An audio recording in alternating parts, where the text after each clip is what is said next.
Let's go. Line number one. This lady has been in the news, and it's been an interesting ride to follow along with. It's Kerri Clare Neal, pardon me. Many people first heard of Kerri when she ran for political office in the district of Windsor Lake, running against Paul Antle and Chess Crosby. She's now been recently elected to the Board of Regents at Memorial University. People are clamouring or calling for her resignation or her dismissal from the board based on some comments and a meme that she shared on Twitter. Let's get Kerri's thoughts on it this morning. Good morning, Kerri Clare Neal. You're on the air. Hi, Paddy. Thanks for having me today. Pleasure. Yeah, I guess I wanted to call about this witch hunt that Mark Lane, the executive director of the Agriculture Industry Association, is organizing to get me kicked off the Board of Regents, and why I think that we need to have a conversation around defunding, disarming, and eventually disbanding the police.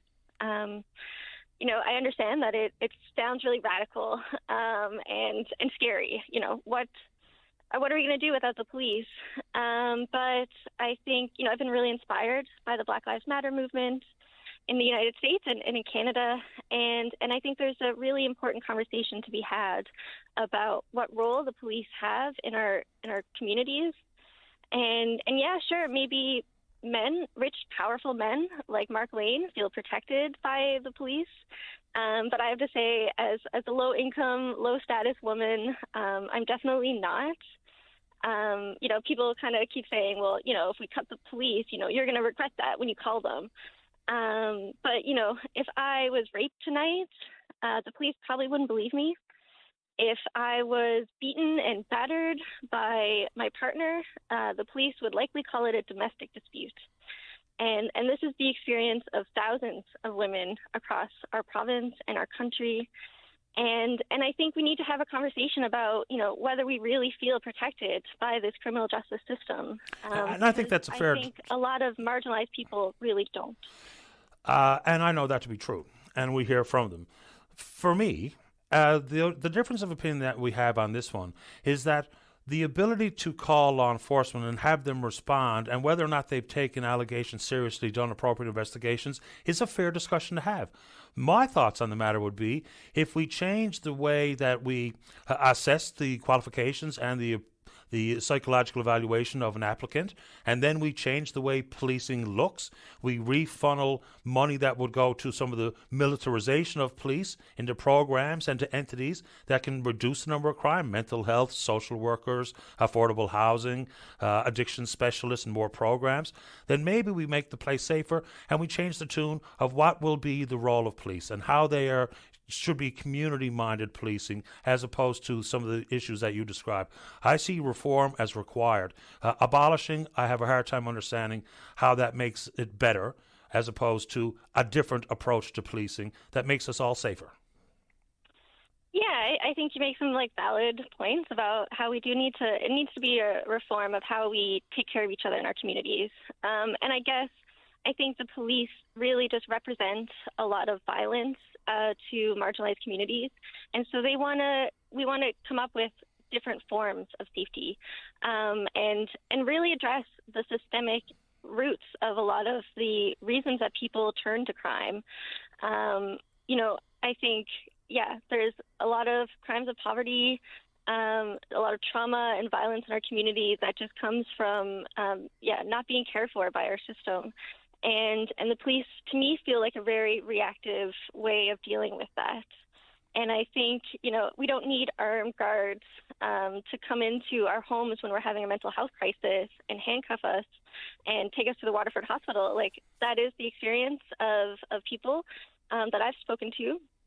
And I think that we can come up with better systems for, when we're having a mental health crisis, or when people are turning to drugs or crime to, feed themselves or to, take away their pain. In some form, we're asking too much of the police, and we're asking them to do things that they don't have the training or background in. Like if a homeless person is asleep on a park bench, We need a social worker to react who knows where they can find some actual housing and some shelter.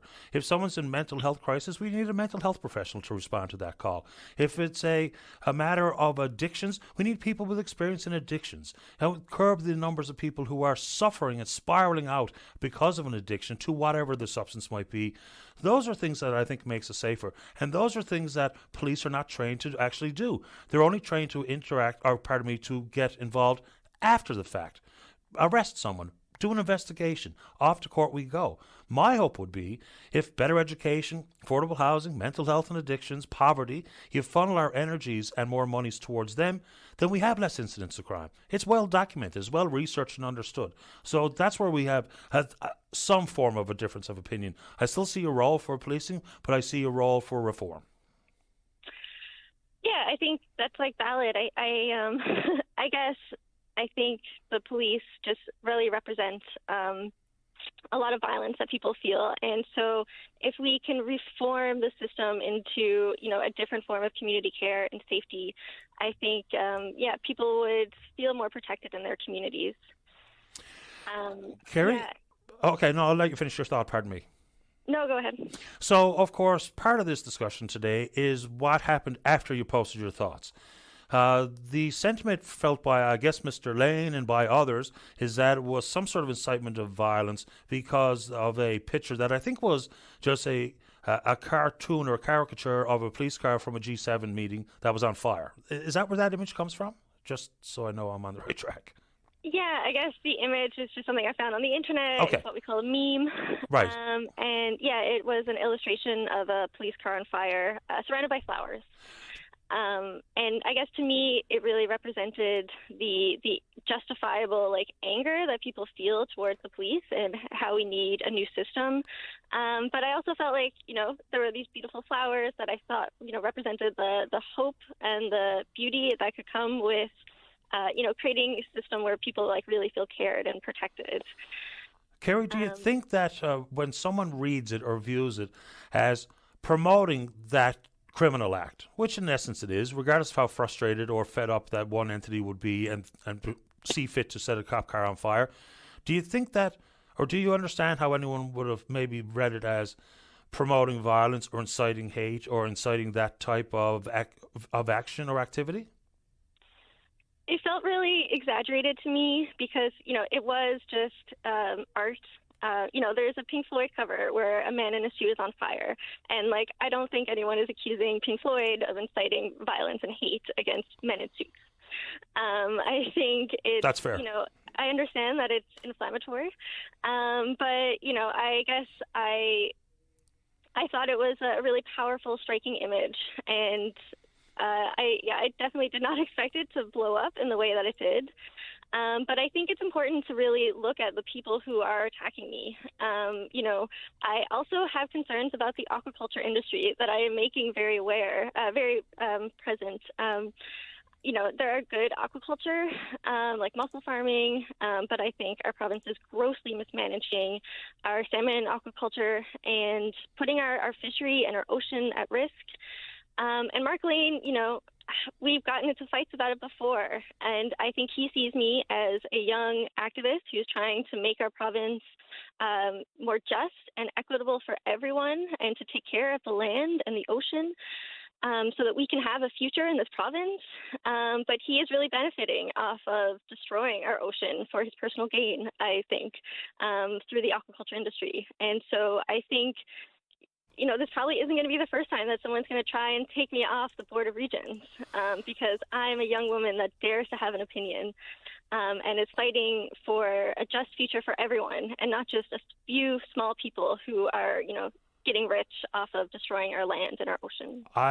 On that particular point, as I said off the top of the show this morning, when I spoke about this exact issue that you're dealing with, and between you and Mr. Lane and others who piped up inside that thread, which I stayed out of, is I think it's ridiculous to think that you have to be removed from your Board of Regents tenure, which hasn't even started yet. It starts on the 1st of September of this year.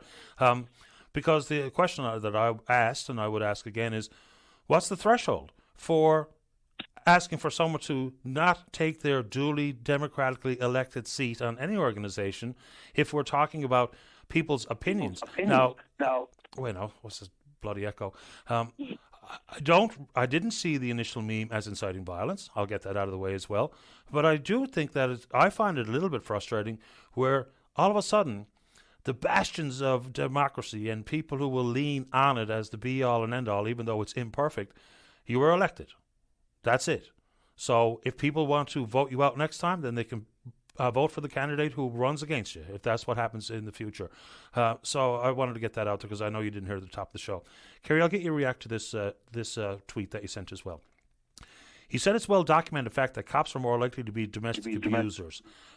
Where does that documented? Yeah, there's some really, there are studies in Canada that the culture of police where, you are really encouraged to violence and, I think women are really disrespected. You do find a lot of police who are domestic abusers, and it's a really sad fact that I think really needs to come to the surface more often.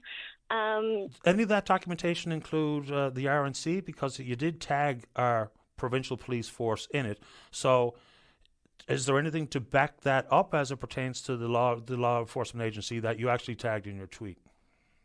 Yeah, I'm not sure if there has been research about it. I guess I was just trying to start a conversation about, is this happening? I know that, we often see that women aren't protected by the police, and there are a lot of examples of police who are domestic abusers, and a lot of that happens in the shadows because it's hard to speak out against a police officer. Who do you go to when you're being attacked by a police officer? It's a really awful system that we live in, and I hope that we can have a conversation about that and make changes to protect the people in our province. Change is coming. Change is required on many fronts, whether it be the entirety of the criminal justice system and how the inequities look in it, which I think are well understood and absolutely well documented. I appreciate your time today, Kerri. You and I have locked horns in the past, and that's certainly nothing personal on my end. And I know that you're provocative on purpose and talking about change. Some people might think you go too far sometimes, and that's up to them. But I appreciate you making time for the show today. Congratulations on your election to the Board of Regents, and good luck with it. Thanks, Paddy. Thank you for your time today. Take care. Bye-bye. Bye. Yeah, I mean, some people are purposefully stoking the fire, right? And so be it. There's disagreements and there's arguments and then there's personality clashes and all of that kind of stuff. I do wonder what people think is the threshold for someone to not be allowed to take their seat when they were duly and democratically elected to whatever, including the Board of Regents. Anyway, last break of the morning. Don't go away. This is Open Line on VOCM.